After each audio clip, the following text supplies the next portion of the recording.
Ginapanugyanan sang simbahan ang publiko nga magpangamuyo gid permi.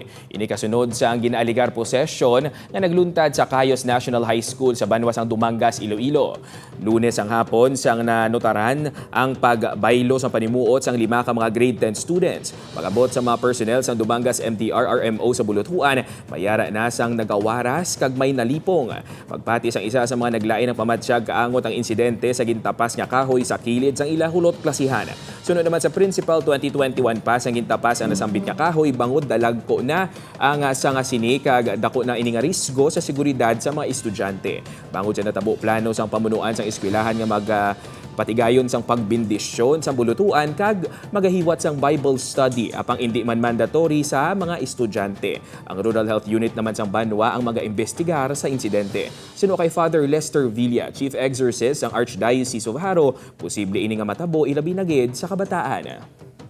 Usually ang mga kabataan amo ang madasig dayo nga naging victim sa mga amo ini nga mga espiritu.